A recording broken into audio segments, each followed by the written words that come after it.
Hello, everyone. My name is Joseph Suglia, and I will be reading for you Table 27 of my novel, Table 41. This is the 27th chapter of the novel. Before I begin, I have a few remarks to make. I was interviewed for a radio program about 10 years ago, and the interviewer asked me about this chapter, this table, Table 27.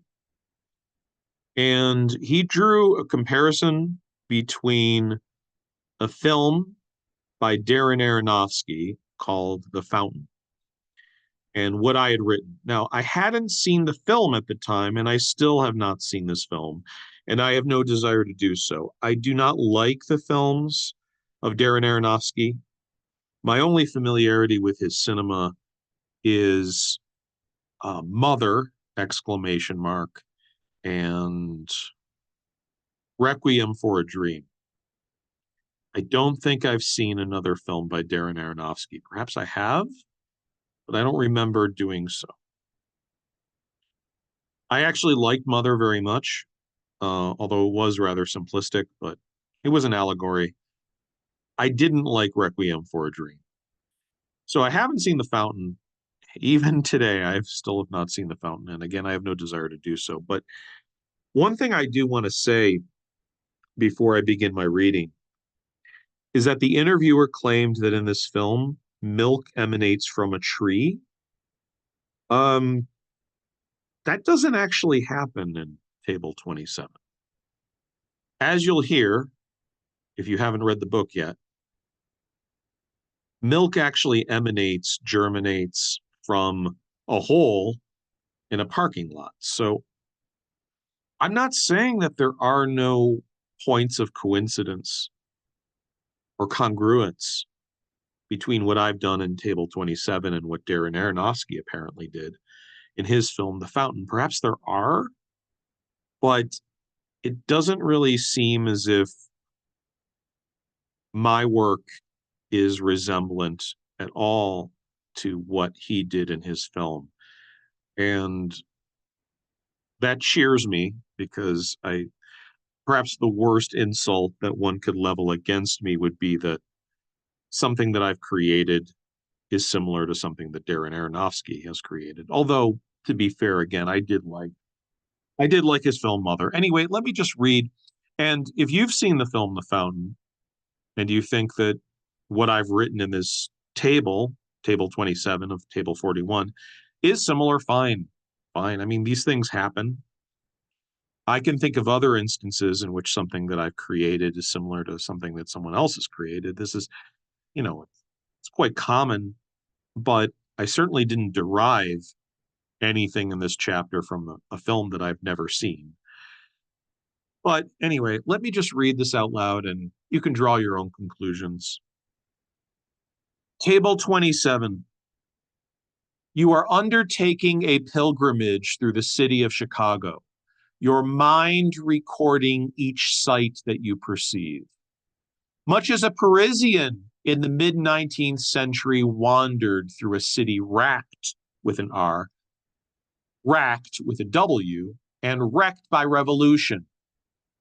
You are traversing another city in upheaval, a Midwestern American city, taking snapshots with the camera in your mind.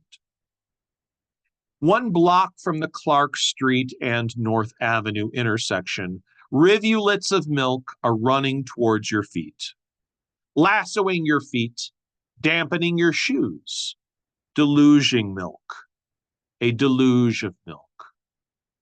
Is the milk curdling? No, the milk is not curdling. What is the source of the milk spill? See the whitish residue on the overalls of the construction workers. See the firemen with their serpentine hoses, high-powered vacuum hoses that are sucking up the sloshing and slushing milk. The hoses are hooked onto a steel tanker. The milk level is approximately 1 inch. The milk is thinning out, spreading out more or less evenly across the tarmac. The milk is gushing and slushing and sloshing and spattering and splattering from a hole in the middle of a parking lot. Tributaries of milk issue from that milky source. Creamy and fresh, the milk spills upwards in an inverted waterfall, bursting out of the hole, spewing into the air and showering onto the waiting heads of the semi-naked men, women, and children who jerk back their necks, their mouths wide, catching the falling drops of milk, the ambrosial fluid streaming into their gullets. The milk quickly loses its freshness, yet never grows rancid. What happened here? Someone must have creamed a dairy. Some tank, some steel udder must have ruptured. Perhaps it is a divine lactate. All of the milk spewing and spouting and surfacing seems to be squirting from God's udder. But the milk is not squirting from God's udder. The geyser is emanating from an abyss. There, in the middle of a parking lot untenanted by vehicles, there are 5 firefighters gripping their hoses that are sucking up the milk. 2 police officers, each wearing brown overalls, are wading in the milk. Other police officers, surveying the area, are silently doing nothing. An old priest is watching the milk ripple in the breeze. He is expanding on the expanding pool of milk, enlarging on the enlarging pool of milky milkiness. A wizened firefighter stands in the inspissating pool, his eyes skimming the surface of the milk. To inspissate means to grow thicker. The wizardly firefighter approaches the milking hole, his arms akimbo and his face clenched. His subordinates, their faces milkily dripping, stare into the milky chasm. They know very well that their work is constantly being undone, constantly being reversed by the propulsive flow of milk. The police officers stand idle, their uniforms stiff and uncreased, their darting eyes registering the spectacle. And then there are the children. Children dancing in the spreading puddle of unrancid milk. The edge of the milk pudding puddle widening and streaming and seeping into the sewers. The street, which is blocked off on both sides, resembles a vast lactarium. A lactarium is an institution that collects milk. As you observe the cataract of milk spurting from the fissure in the parking lot and onto the lactifluous street, you think of summer's days from your childhood when the firemen would open the valves of the hydrants and release propulsions of water onto the brown and white children, bubbling, bobbing children.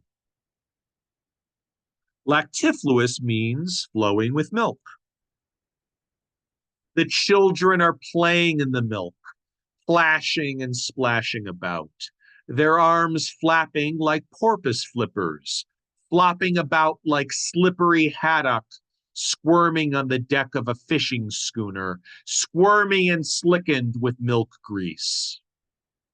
Happy flapping children.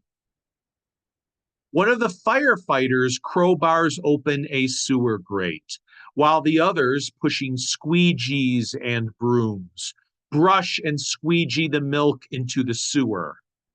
A police officer in galoshes squelches away from the geyser and remarks that the parking lot must be drained before the milk before the milk coagulates. If it is milk, another riposts, "No, you idiot, of course it's not milk," and conjectures that there is no way it could possibly be milk. It must be impure water, water that takes on a milky hue. The entire city is built on a network of canals, conduits, and pumping stations. Didn't you know that? The water is simply impure effluent, nothing more. If it were milk, it would have coagulated and rancidified by now. The Department of Water Management has been notified. The problem stems from the Jardine purification plant down by Navy Pier.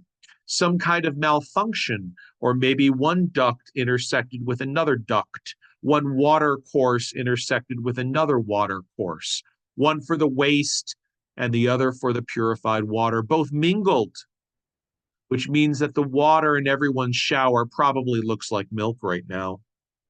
I hope no one is drinking or bathing in the sludge.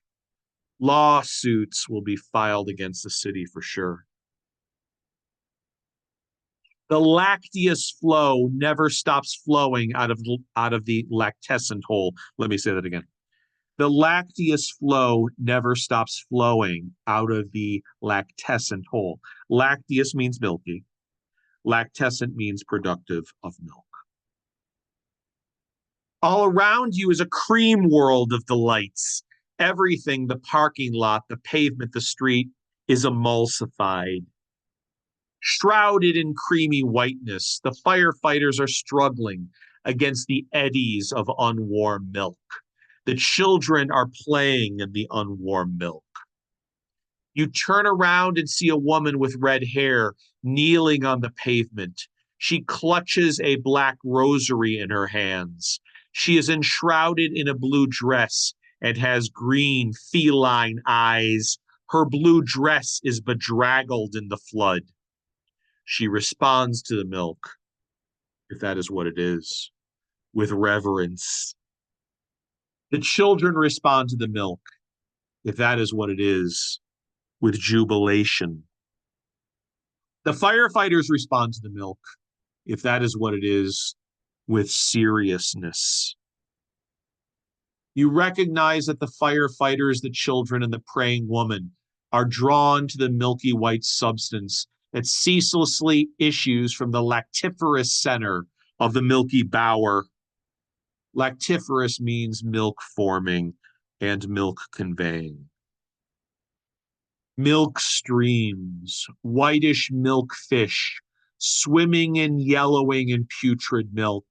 Rising milk levels are high now, bubble and froth. Spumy milk sauce everywhere, flooded. The milk flows flowing into everyone's basement. Clothing weighed down and soggy with milk. Milky mist spray, too much milkiness, too much creamy milkiness in the hair and pores in the eyes, sloshing down the mouth and slushing into the digestive tract. Someone cracked open the steel udder, the sterile tank, ruptured gaskets, leakage milk streams trickling, brought to crisis. Milk fish, whitish, turned rancid, drain the dairy before the milk coagulates. Who is the demon, the troll of the dairy? Smashing, turning yellow and putrid, gobbling up the cheesy cheese. Rising milk levels are high now, bubble and froth. Spumy milk sauce everywhere, flooded. The milk deluges flow into the break room. Styrofoam cups like buoys, 5 feet high in the production room. Bedraggled clothing weighed down and sodden with milk, spraying milky mist, lacteous fluidification. There is too much milkiness in the hair, in the pores, and rushing sloshingly into the cloaca, slushing into the colon. Everywhere wading through the eddies of unwarm milk, milk falls, lactogenic whole. Lactogenic means creative of milk. There is a troll in the dairy, snapping the pipelines, the overflowing dairy. Walk over the whitened film that crusts the tar. The crowd is swelling around the parking lot, a parking lot that is cordoned off by yellow police tape. See the milky milk geyser spouting from the tar. Everything overflows in your dairy. Yeah, I don't get it. Now I know that there is later on in the next table, there is a reference to a tree, but I mean, based on what I've heard and what I've read of Aronofsky's The Fountain, this has nothing to do with Aronofsky or his The Fountain film. So I think I've settled this matter once and for all. I think I've effectively dispatched it.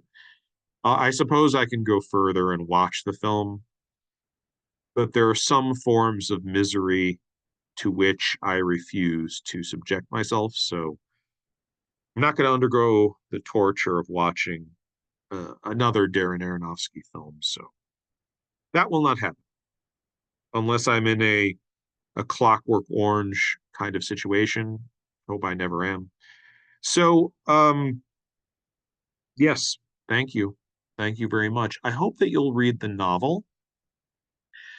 You may find physical concrete copies of the book, Table 41, on Amazon, on all of the Amazons, I believe. And if you'd like to read the book on your Kindle, it is available in virtual Kindle format. If you don't like to read books, and I know there are people who don't, and that's fine, please at least listen to my recitation of this novel from table 1 unto table 41. So from the first chapter until the last chapter. Thank you very much. This is Joseph Suglia signing out and signing off. Thank you.